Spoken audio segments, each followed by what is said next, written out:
I'm more interested in the stories Yeah. and what led you down this road. Yeah, they don't get distracted by it. Don't you dare say that I wanted everything to fall apart when it's hard to me. 'Cause my only crime was hoping there is something more than this loneliness I feel. But no one makes me feel less alive. We're fighting fire. The way you push my buttons just right. We're fighting fire. When two voices of nature collide. We're fighting fire. Can't help but feel the temperature rise. We're fighting fire. We're fire. Hey, ladies and gentlemen, this is John McLean with McLean Films again. We're here in Barrie, Ontario, and I ran into a very lovely lady when I was walking around. Do you want to introduce yourself? You just got to speak up a little Should I bit. use my real name? Huh? Do I have to use my real name? Use any name you want. Crystal Beth. Crystal Beth. What? Yeah. Okay. It's just a joke, but it's my name. I call myself that. Or they call me that. Okay, so I ran into Crystal today. Is that a Crystal with a K? See. C? Beth.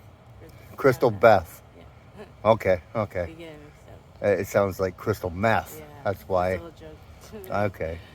So I ran into Crystal today. I'll just call you Crystal. Okay. Okay, we ran into Crystal. She's a very lovely lady. And then I asked her if she wanted to be part of the interviewing program. She said, yeah, she would love to get in there. She has a lot to get off her chest, she said. So I said, well, I can help you with that. So, Crystal, where are you from originally? I was born in Toronto. Uh-huh. Raised more so in Aurora, Newmarket. And I'm kind of new to Barrie. I've been here for 7 years. You've been in Barrie for 7 years now? I had my daughter at RVH, and then I've been here. Okay. On and off, but for the most part here ever since. How old's your daughter? 7. 7 years old? Yeah. Oh, nice. So what brought you to Barrie from Newmarket, Aurora, Toronto? Well, my parents moved up here because of my mom's job. She had to just move. They changed workplaces, and so they sold their house and moved up here, and I stayed with them for a while. Yeah. And then just the drugs got worse here. I kind of first just experimented with drugs before having my daughter and getting pregnant. Like I tried basically everything, but before that I didn't even smoke weed until probably, I think 17, maybe 18. Or I didn't smoke cigarettes or nothing, didn't drink. I always thought that I would, if I tried it, I would like it too much. Yeah. So I figured, and I was also kind of raised religiously by my grandma. Like she was a big part of my life growing up, just taking me to school and me and my sister and my brother, and taking us to church, that sort of thing. Okay. Which I followed it pretty strictly. Feeling like I think it was like a crutch for me, needing something to like feel like I had a purpose or like just to feel like someone loves me. Oh, yeah. Well, God loves you. You know that, right? Well, that's what I thought. God's very real. Yeah. Yeah, sometimes in life you might doubt that, right? Yeah. But, he's very real. Trust me, Yeah. I haven't been alive this long on my own. Yeah, that's exactly it. Yeah, I wear a necklace, actually. Yo, me too. What do you got? Cross. I got Michael, the Archangel. No way, I love... Nice shield. Yeah. That beautiful cross. Yes. Oh, there, I that's think beautiful. I have another one somewhere. What's that, little angel? There you go. I have Mother Mary. Oh, butterfly. Mother Mother Mary. Oh, you have a whole whack. Mom necklace. Oh, that's so beautiful. And this is a mom-daughter one. Yeah. Butterfly. You see the sparkly cross? I don't know, it's all tangled up. Yeah, I see it. Yeah, so... My Jesus What's that pieces. one? What's that one that says something on it? Oh, Mom. It says mom. They both Is that for your mom or because your mom? Because I have a mom. On your mom. My mom never liked the little heart mom things. I always wanted to get her one for Christmas, but she was like, that's tacky. So why I ended up getting one for myself because I thought they were cute. But just to remind myself that I'm a mom, and the one came with the little daughter version, so I gave it to her. Oh, okay, nice. Yeah. That's very beautiful, especially that cross. And I'm proud to be a mom, although I'm not really That there. cross is very nice. Yeah, and to me, my daughter is kind of like definitely an angel sent from God, or sometimes I think she's God. What's your daughter's name? Ebony. Ebony? My tattoo on my chest actually says her name. Here. Oh, let's see. All right there. Yeah. Oh, beautiful. Close to Yeah. my heart. Yeah, I was gonna say right in your heart. That's awesome. That's beautiful, right? Yeah. That's just it's always by your heart, right? That's where. Yeah. Either that or it's gonna be stamped on my forehead. Well, I can assure you about God and Jesus. I said, in this lifetime, okay, you might feel alone. You know, we are alone sometimes, right? Yeah. But, you know, that's just a test, you know. The devil's very real as well. Yeah. He's just as real as God. Can't have one without the other. No, because he likes, if you're happy, Yeah. you're becoming happy or whatever, that's when he sneaks in. Yeah. And he's going to say, oh, you're happy, are you? Things are going well, and then he gives you, God gives, and then the devil tries to steal it away from you. And Yeah. maybe that's the test. Kind of. Let me tell you this real quick. I've been doing this now for the last 2 months. I started. Yeah. Right? I have no content up yet.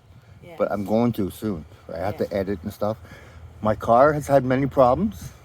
Yeah. It happened quickly. Unexpectedly. Myself, this is a new cell phone. Yeah. My other cell phone just crapped out on me. Oh. Yeah. That's because I'm trying to meet people and do interviews because they're calling me and texting me to come meet them and do interviews. And now everything I'm needing is breaking. Yeah. But you know what? I work around it. Yeah. The devil wants to break this. He wants to break that. I just get it fixed. Yeah. Just trying to snap and give up. Then I just move on. Yeah, I'm not giving up Yeah. because I was frustrated because the bottom of my car, the muffler, crapped out and the exhaust was leaking and it was really loud. Yeah. Oh man, I had anxiety, man. I was in bed for a whole day. Oh no. Well, no, it's not. It wasn't a big deal. Yeah. But anyways, I'm not trying Because it definitely affects things when everything's going wrong. It's like, why? Like, you know what I mean? Yeah. So So, you gotta, I guess. anyways, I'm not. It's not about me. I'm just trying to add a little humor. Like, No, I totally get that. You're not the only one. I feel that happens all the time with me. You're not the only one struggling. Is what I'm trying to explain, right? Yeah. Okay. So, what has the last 24 hours in your life look like? Well, pretty gruesome, to be honest. Like, gruesome in the sense that I didn't have my dope that I needed to feel just normal and be able to function. So what are you struggling with? Fentanyl and crystal meth. Oh, crystal meth. Can you smoke that or snort it? I started off injecting both. Oh shit! Really? Yeah. Okay. Straight off the hop. That was my ex, kind of. Well, my boyfriend at the time was using, and he was trying to hide it from me, and I was curious, and I had already kind of experimented with every drug, so I wanted to try it intravenously because that's what he was doing, and I was just curious. And he said, okay, yeah, one time I'll let you try it, that's it. And then one time it became every day. And I didn't really know what I was getting into. He never really explained the whole sickness and how quickly your body physically gets addicted to it. On top of the mental, it's like a Band-Aid, I guess, kind of thing. Like, you cover up your numbs your pain for a little while, and makes everything okay for a little bit, and then once it's gone, though, everything's so much worse. And it gets to the point where you literally just need it to feel not deathly ill. No, absolutely. And you can't even get high anymore, and it's not even about getting high. You just want to not be, shitting your pants everywhere or like barfing outside the road, like, you know what I mean? Especially when you're homeless. It makes you even 10 times more vulnerable. People will try to rip you off or rob you, or I've also been dealing with a lot of trafficking, like targeted by human traffickers. Who you have? Oh yeah. Over here in Barrie? Yeah, and from Toronto to Newmarket, Richmond Hill, even Aurora and Barrie. They seem to go. What has happened to you here in Barrie? Here in Barrie, it's finally started to settle down. But if you're just being alone and a girl homeless outside, they get to know you. seeing you. They drive around at night looking for that. There's basically nobody out at night except for there's kind of people just circling, seeing who's around. Well, actually, when I have time, see, that's my van right there. Yeah. You see that? Yeah. That's me. Now, I sometimes I come out here and I sit and I just eat. I do whatever I do. I edit my stuff in my car. Yeah. And I keep an eye. It might be weird. No, it's not. It's beautiful. It's not weird at all. But I keep it. I want people to know that somebody's watching. Yes. You know what I mean? There's definitely a need in this area, especially. I'm just a guy, I'm just a guy. But, as long as they see someone that's sitting there watching, they might think I'm a pimp, a drug dealer. I don't know. I don't care. But a witness or a I'm cop, which is if I seen anything happen, trust me, on my word, I will stop it. Yeah. Believe most me. People won't. No, I know they won't. They'll drive away. No, I will never do that. Yeah. Especially if you're, in the group of what they would call, drug addicts or prostitutes or homeless. Absolutely. Nobody really cares. They'll turn a blind eye. No, you're right. Yeah. That's the problem. Nobody cares, Yeah. So that leads me to a question. It just triggered my memory. Yeah. For the people that look down on, is addicts okay to use as a word? Okay. Yeah. The people that look down on addicts, what is your message to them? What do you want them to know that they don't know? Because obviously they're not educated, right? Yeah. They're just not used to it. So they just look down because they don't understand. Yeah, that's the main thing, is that you can only really understand fully until you go through it yourself, or if you ever do. And I wouldn't wish it on anybody, not even like my worst enemy. So what kind of trauma do you go through and to contribute to your drug use? Because you're covering up emotional pain. Job.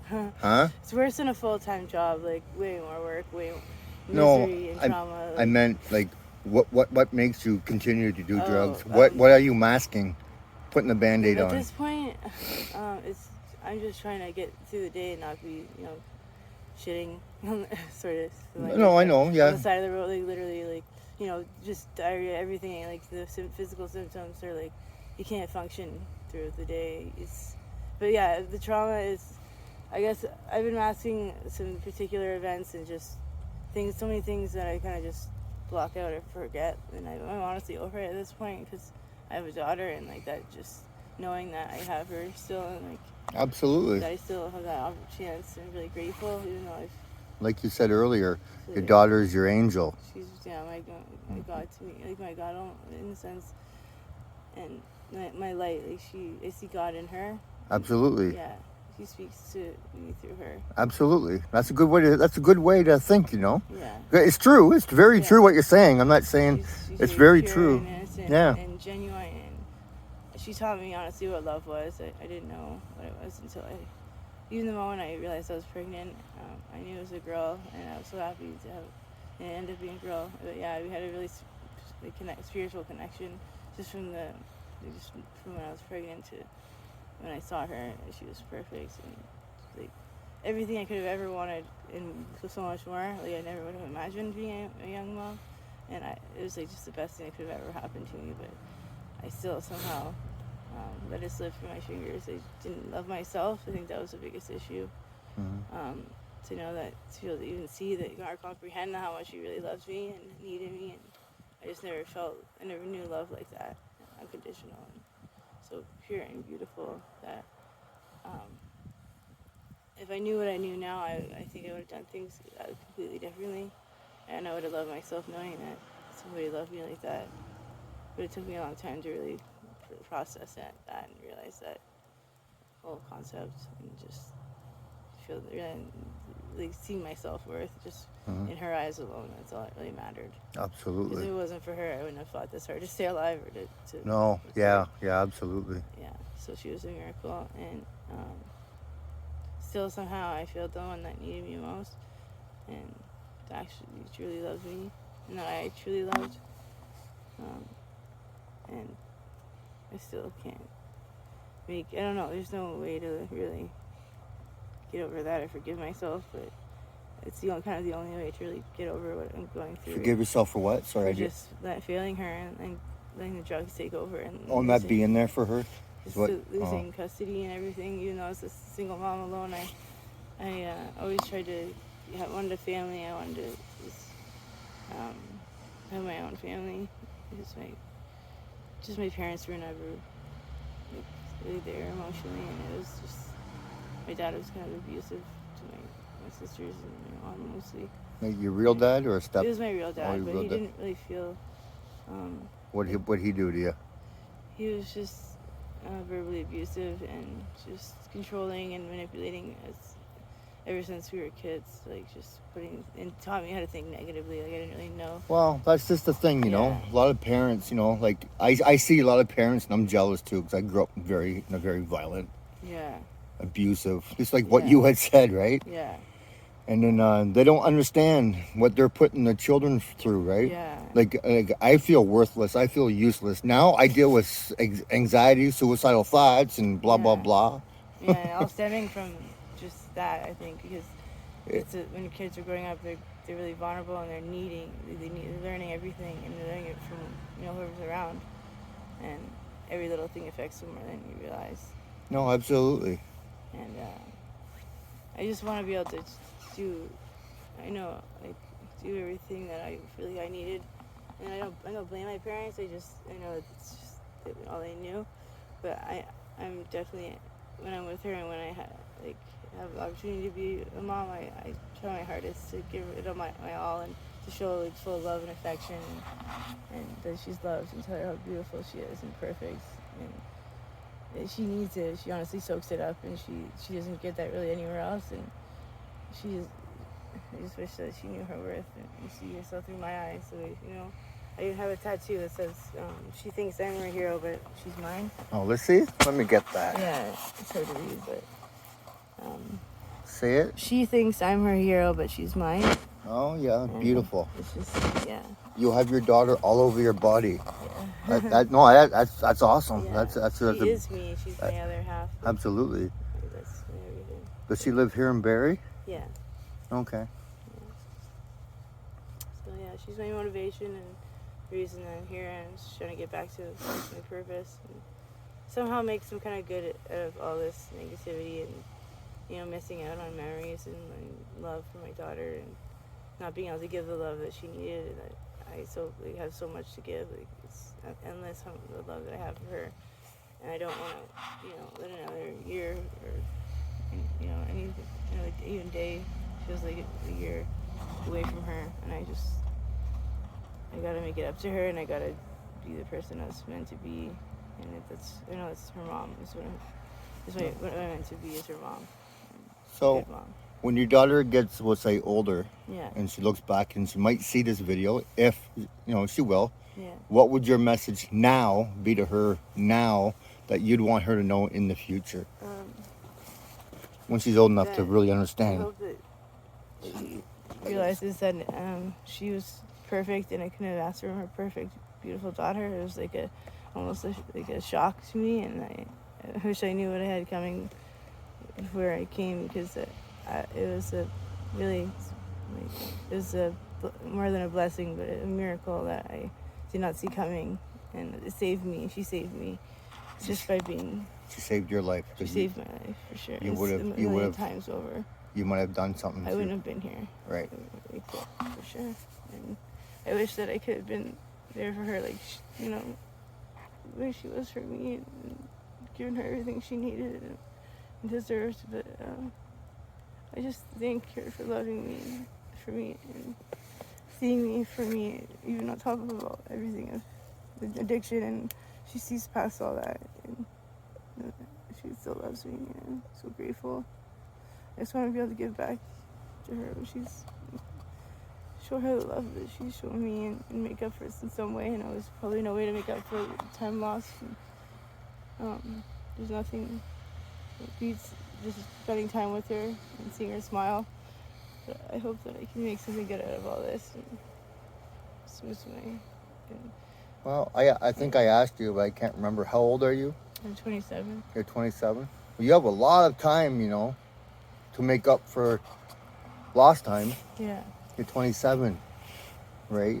Do you ever consider, rehab? Yeah, actually, I do have an opportunity right now. Once I get a phone. Same like you were saying in the beginning of the video that everything was going wrong, and when you're trying to do something right, it's what happened this month. That's the devil, Yeah. man. You see? It was totally. You I just don't want have to make excuses, but it was definitely. no. It's not an excuse. Difficult. Whenever listen, I laugh every time I mention the devil's name. You notice I laugh Yeah. because he's a joke. Yeah. So what? And he can hear you.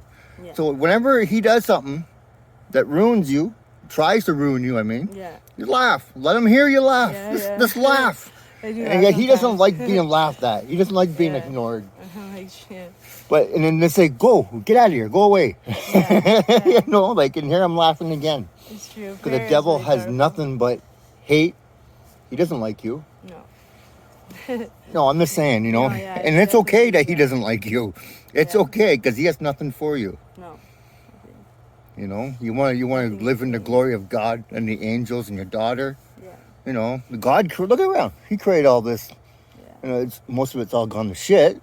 But Yeah. Because of the devil. yeah. But that's what I think it's really good that you're doing these videos and trying to, you know. I'm trying my best. It'll bring a lot of good things, I think. Oh, good. Thank you. Bringing people together, and everybody has like their own truth, and everybody's the way they are for a reason, and Absolutely. I think that if we can't judge because if they went through whatever that person went through, they would probably turn out the same way, depending on just situation or mental health and everything else, every factor that makes somebody the way they are. So. Is there mental health with your situation? Yeah, it definitely started with the mental health, Okay. just depression and just negative thoughts taking over. Just from being around a lot of negativity and the abuse from my dad growing up, not knowing how to love myself. So I just want to be able to instill that in my daughter, that her self-worth, and to know that she's to love herself. And to not let anybody tell her who she is or what she's capable of, to know that she, I want her to know. I see so much in her, like she can do anything she wants. And I want her to know that for herself and see that. Oh, absolutely. And every child is, they're beautiful and they're perfect. You get to see your daughter at all? When's the last time you seen your daughter? Yeah, it was maybe 2 or 3 weeks ago when I was supposed to go to rehab. And I ended up it was a miscommunication. There was no doctors in at that time, so they said call back and talk to the owner. So I had an opportunity to get in a $28,000 program. Talk to the owner of the rehab. Oh, okay. Yeah, And where is that? Wasaga Beach. Well, Wasaga Beach. Yeah. Okay. So it's an opportunity that I'll probably never get again, and I'm still hoping that it's still available to me, this chance. Because usually you wait, 6 months at least to get into a free program. This one's usually costs $28,000, and my friend who knows the owner is basically getting me in with no cost. So everything was going wrong at the beginning of the month when this was supposed to happen. So I'm just trying to get back up from all the kicks from the devil. Yeah. And just still take that chance and make it happen. Okay. So, Well, process. let's get to a little bit of humor now, just to take the stress off for a second. My feet are freezing. Yeah, my feet are freezing too. If you had 3 wishes, what would they be?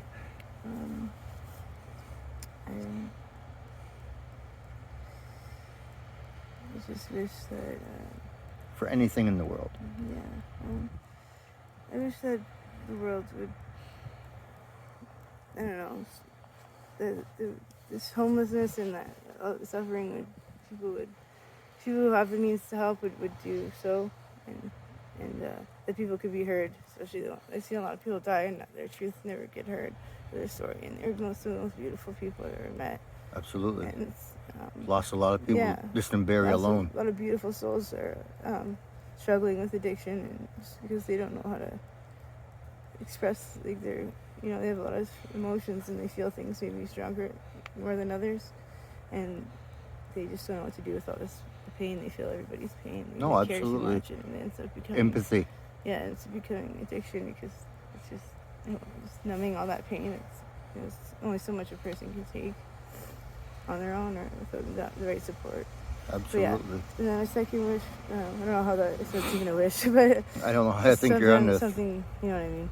Okay. Long. No, well, we can skip it. You don't have to answer all three. I wish that, people, my daughter, that she knows her worth and that There you are. she knows that she's loved. Yeah. You're hiding. I found you. Yeah. And I don't know. My feet are freezing right now, so it's hard to think. Okay, no worries. I wish that. I'll put you in my van for a minute, let you get warm, okay? Yeah. Sit in the front seat and I'll turn the heat on. What's your favorite color? Purple and I don't know, pink. Okay. Yeah.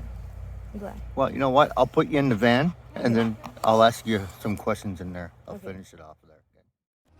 Don't you dare say that I wanted everything to fall apart when it's hard to me. 'Cause my only crime was hoping there is something more than this.